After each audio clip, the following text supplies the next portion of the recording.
2 मिनिटं. काल मी हरकतीचा मुद्दा उपस्थित केला होता. मला अपेक्षा आहे की त्या मुद्द्यावर आपण त्वरित निर्णय करावा आणि त्यामध्ये कायद्याच्या संदर्भातली माहिती द्यावी. अध्यक्ष महाराज, मी दुसरा मुद्दा हा हरकतीचाही आहे आणि पॉइंट ऑफ प्रोसिजरचाही आहे. अध्यक्ष महाराज, की माननीय ऊर्जा मंत्री महोदयांनी चायना सायबर अटॅक आहे असं पत्रकारांशी संवाद करताना सांगितलं. विधिमंडळात सांगण्याची आवश्यकता असतानाही विशेष अधिकाराचा भंग केला. मी हक्कभंग मांडला आणि मग सांगण्यात आलं सोमवारी तो घेईल. पण अध्यक्ष महाराज, वर्तमानपत्रामध्ये एक बातमी आहे आणि मीडियावर एक बातमी अशी आली की विजेचे दर कमी करण्यात आले. अध्यक्ष महाराज, मी माहिती घेतली विजेचं दर असं मधात कमी करता येतं का, काय करता येतं? कारण ही बातमी आम्हाला न सांगता बाहेर दिली जात आहे. विजेच्या दराच्या संदर्भामध्ये अध्यक्ष महाराज मल्टी इयर टेरिफच असतो. त्यामुळे मल्टी इयर टेरिफ मध्ये आता मधात काही ती कोणालाही अधिकार कमी जास्त करण्याचा नाही, राज्य सरकारला आहे. राज्य सरकारला तो अधिकार नक्की आहे. मग पैसे कमी झाले तर किती कमी झाले याची माहिती आम्हाला हवी आहे. म्हणजे मला जी माहिती बाहेरून मिळाली ती काहीतरी घरगुती ग्राहकांच्या संदर्भामध्ये 3 पैसे किंवा 5 पैसे कमी झाले. म्हणजे 1 एप्रिल 2020 ला 40 पैसे वाढ झाली आणि आता जर 3 पैसे 5 पैसे कमी झाले तर अध्यक्ष महाराज याची सत्य माहिती सभागृहाला अगोदर जाणून घेण्याचा अधिकार आहे. आणि आपल्या माध्यमातून मी सरकारला आणि विशेष करून ऊर्जा मंत्र्यांना विनंती करेन की अशा महत्त्वाच्या विषयावर जिथं आम्ही प्रत्येक आयुधांचा उपयोग करतो, ही माहिती जर आमच्या माध्यमातून जर जात नसेल तर तोही विशेष अधिकाराचा भंग होतो. आणि म्हणून या संदर्भामध्ये कोणता नवीन आदेश आला की 1 एप्रिल 2020च्या मल्टी इयर टेरिफ मधला हा आदेश आहे किंवा तुम्ही मिड टर्म रिव्ह्यू केला आहे का, जी याची माहिती आम्हाला आली पाहिजे. आणि तिसरा, आमच्या वर्षातही उपस्थित असल्याने माझी एक विशेष विनंती, पॉइंट ऑफ प्रोसिजर आणि पॉइंट ऑफ इन्फॉर्मेशन दोन्ही एकत्रित, की आता शेकडो 10वी 12वीच्या विद्यार्थ्यांच्या मना प्रश्नचिन्ह निर्माण झालं आहे की बा कर्नाटक सारखं परीक्षा घेणार नाही, ऑनलाईन आहे, ऑफलाईन आहे. माझी आपल्याला विनंती आहे की अतिशय हा विषय गंभीर आहे. 1 कोटी ते 1.5 कोटी विद्यार्थी आज एक अलग मानसिकतेमध्ये जगत आहेत की काय करणार आहे सरकार. 10वीची परीक्षा होणार आहे का, 12वीची होणार आहे का, ऑनलाईन होणार आहे का, ऑफलाईन होणार आहे का. आपण एकीकडे कोरोनाच्या संकटात निवडणुका पुढे ढकलण्यासाठी आपण कायदा याच सभागृहात मंजूर करतो आणि सांगतो की कोरोना संपल्यानंतर निवडणुका होतील. मग परीक्षेच्या बाबतीत आपण कोणता कायदा करणार आहोत की निवडणुका घेताना उमेदवार किंवा प्रचारकांना कोरोना होतो निवडणुकीचा प्रचार करताना, पण परीक्षा देताना कोरोना होत नाही, अशी काही भावना आहे का? सुस्पष्ट भूमिका या अधिवेशनामध्ये सरकारच्या वतीने अपेक्षित आहे. 1.5 कोटी विद्यार्थ्यांचा प्रश्न आहे. आणि दुसरा, जर ऑनलाईन परीक्षा घ्यायची, ऑफलाईन मध्ये तर कोरोनाची भीती आहे, मग ऑनलाईन परीक्षा जर घ्यायची असेल तर आता महाराष्ट्र सरकारला याची माहिती आहे का की अचानक नेट कनेक्शन चाललं जातं. जसं उद्या भामरागड आहे, उद्या सिरोंचा आहे, अंकिसा आहे, असरगी आहे, गडचिरोली जिल्ह्यामधला असा भाग आहे की जो कनेक्टिव्हिटी नाही. आणि प्रत्येक आई वडिलांना 10वीत असणारा मुलगा असेल, 12वीत असणारा मुलगा मुलगी असेल त्याची चिंता आहे. म्हणजे मी काल एका महिला अधिकाऱ्याकडे कामासाठी फोन केला तर म्हणे मी सुट्टीवर आहे. म्हणतं का? तर म्हणे मुलीची 10वीची परीक्षा आहे. मला असं वाटतं की प्रत्येकाच्या जीवनामध्ये मुलगा मुलगी 10वी 12वीत असताना अतिशय तो त्यांच्यासाठी अतिशय गंभीर असा तो कालावधी असतो. आणि सरकारच्या माध्यमातून निवडणुकीच्या दृष्टीने कायदे करून आपण निवडणुका पुढे ढकलतोय, चांगली गोष्ट आहे. पण निवडणुका पुढे ढकलताना मग 10वी 12वी मध्ये कर्नाटक सारखं आपण करणार आहोत का की यावर्षी परीक्षा घ्यायची नाही घ्यायची, की आपण मग कापूस कोंड्याची गोष्ट की काय त्याचा निर्णय आहे. म्हणून वर्षातही माझी विनंती आहे की तुम्ही याचा निर्णय सभागृहामध्ये येणाऱ्या 10 तारखेपर्यंत घोषित करावा. नुसतं घोषित करू नये. मला वाटतं की त्यावर सदस्यांची ही मतं जाणून घ्यावी आणि एक चांगला जो 1.5 कोटी विद्यार्थ्यांचा सर्वांना आवडणारा असा निर्णय सरकारने करणं आवश्यक आहे. अन्यथा यातून अनेक प्रश्न विद्यार्थ्यांच्या मनासमोर मानसिक परिणाम करणारे घडण्याची शक्यता आहे. म्हणून आपल्याला नम्र विनंती आहे की आपण 10वी-12वीच्या परीक्षेबद्दल सरकारची स्पष्ट, ऑनलाईन परीक्षा तुम्हाला घ्यायच्या असेल तर मग इंटरनेट कनेक्टिव्हिटी आहे की नाही याचं सुद्धा एकदा माहिती घेतली पाहिजे.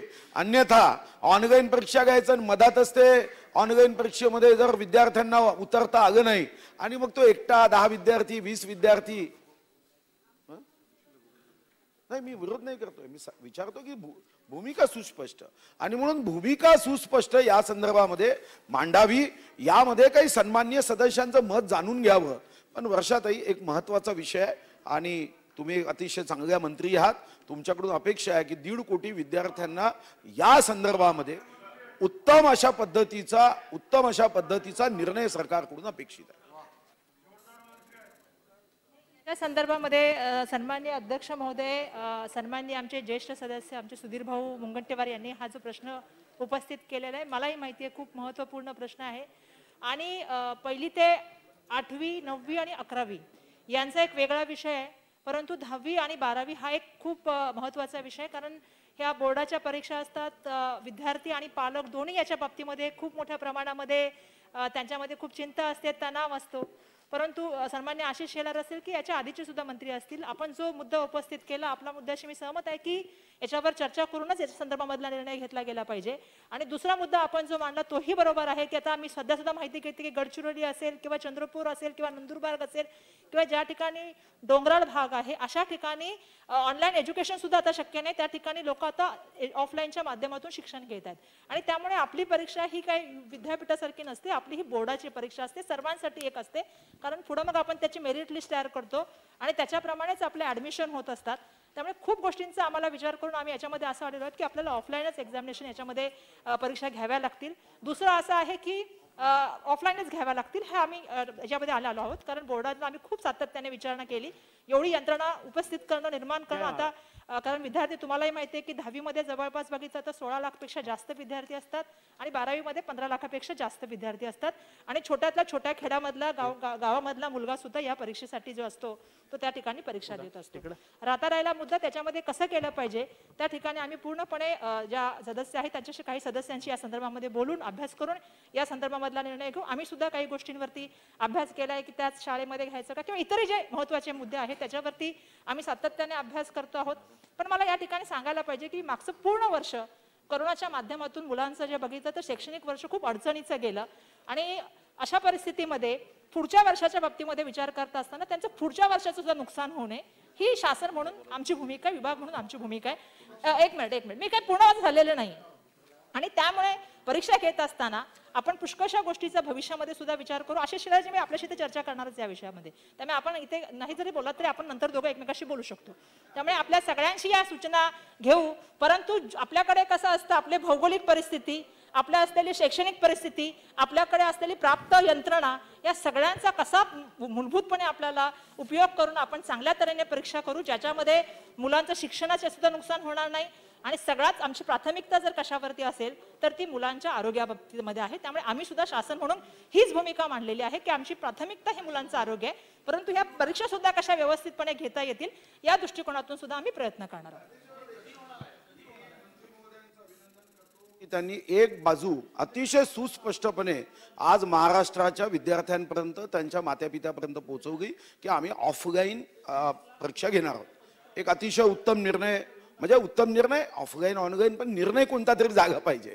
तुम्ही निर्णय घेतला. आता माझ्या 2 सूचना आहे आणि त्या 2 सूचना 8 मार्चच्या अर्थसंकल्पामध्ये या सर्व शाळांच्या सॅनिटायझेशनचं, या शाळांच्या संदर्भामध्ये कोरोनाच्या संकटामध्ये या सर्व विद्यार्थ्यांच्या संरक्षणाचं अर्थसंकल्पात तरतूद करून घ्या. अन्यथा आपल्यालाही मंत्रालय माहिती आहे की आपण सरकारी कर्मचारी म्हणजे एका टेबलवरून दुसऱ्या टेबलवर फाईल सरकवण्याचा जो काम आहे त्याला आपण सरकारी काम म्हणतो, तर असं होता कामा नये. आणि दुसरी सूचना की सिलेबसच्या संदर्भात तुमच्या बोर्डाच्या माध्यमातून जे सिलेबस, कारण वर्षभरात ऑनलाईन शिक्षण झालं नाही, एक मोठी तक्रार अशी येत आहे की यामध्ये जे कधीच 10 वर्षात प्रश्न आगे नाही, हे प्रश्न सिलेबसच्या बाहेर आहे असं सांगितलं. 10 वर्षात आगे नाही. पण आपल्याला प्रश्नपत्रिकेच्या बद्दलही सुस्पष्टता आणावी लागेल की आता वर्षभराच्या अभ्यासक्रमावर आधारित प्रश्नपत्रिका करायची की काही विशिष्ट कोर्सला थोडं कमी करून, जसं अनेक राज्यात त्यांनी काही अभ्यासक्रम थोडा कमी केला आणि त्याच्यावर प्रश्नपत्रिका केल्या, यावर सुद्धा सुस्पष्टता आणून ती घोषणा तुम्ही करावी एवढी विनंती.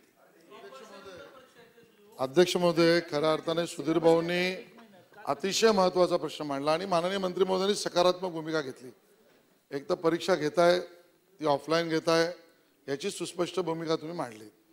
जो मुद्दा आता माननीय सुधीर भाऊंनी मांडला, काठिण्य पातळीचं काय, याचं कारण सिलेबसचा मुद्दा यांनी वापरला, परीक्षेचा पेपर त्याचं काठिण्य पातळी कशी असेल याबद्दल पालक आणि विद्यार्थ्यांच्या मनात शंका. एक, ऑफलाईन ज्यामध्ये सेंटरवर करणार की घरात करणार, आणि जर सेंटरवर करणार असाल तर आपल्याच शाळेमध्ये व्हावं अशा पद्धतीची विनंती मोठ्या प्रमाणात आहे.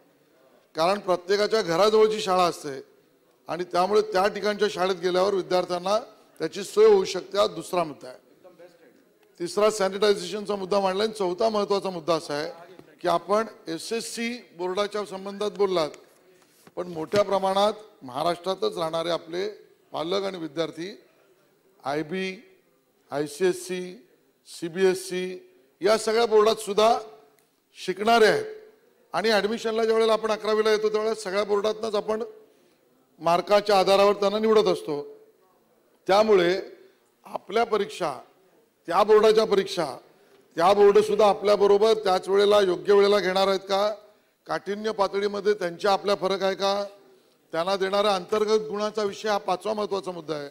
अंतर्गत गुण त्यांची पद्धत काय, आपली पद्धत काय, नाहीतर आपण कठोर ते उदार, ते कठोर आपण उदार, आणि दोघीतला गेलेला विद्यार्थी 11वीला जेव्हा ॲडमिशनला येईल त्यावेळेला तफावत, आणि बरोबरीने त्यांच्या प्रॅक्टिसला मॉडेल पेपर इश्यू करण्याची सुद्धा आवश्यकता असते. कारण त्या आधारावर, त्या मॉडेल पेपरच्या आधारावर 10वी 12वी पुरता तरी हे आपले विद्यार्थी स्वतःची तयारी करत असतात.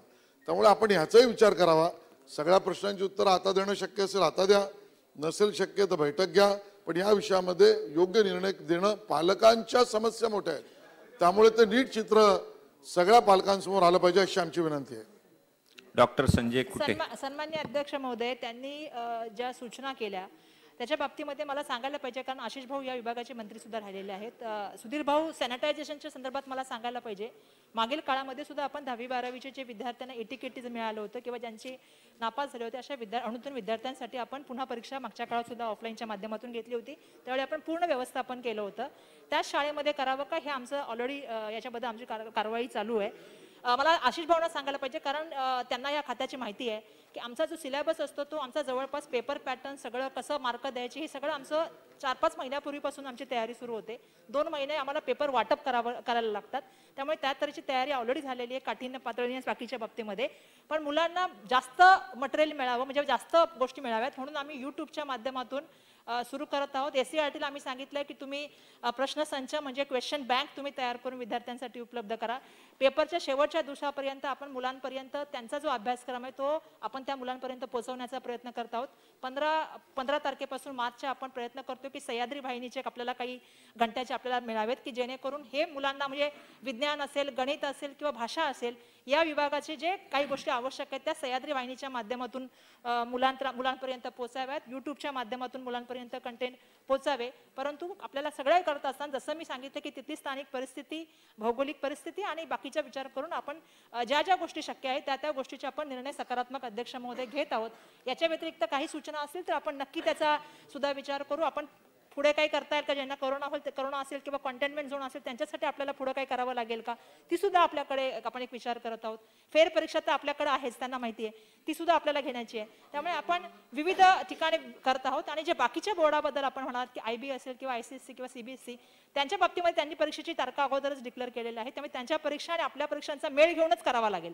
आणि हा घेत असताना जसं मी सांगितलं भौगोलिक परिस्थिती, कोकणामध्ये मग पाऊस असतो, कारण आपल्याकडे असं वेगळ्या परीक्षा घेता येत नाहीत. तोच टाइम टेबल बघून आपण तो टाइम टेबल ठरवलेला आहे. त्याच्यामध्ये कशा तऱ्हेने करता येईल हा आपण अगोदरच टाइम टेबल डिक्लेअर केलं आहे. त्याच्यामध्ये पुढच्या वेळेला अजून काय मदतीचं करता येईल का ते आपण बघण्याचा प्रयत्न या ठिकाणी करत आहोत. डॉक्टर संजय कुटे. अध्यक्ष महोदय, महाराष्ट्र विधानसभा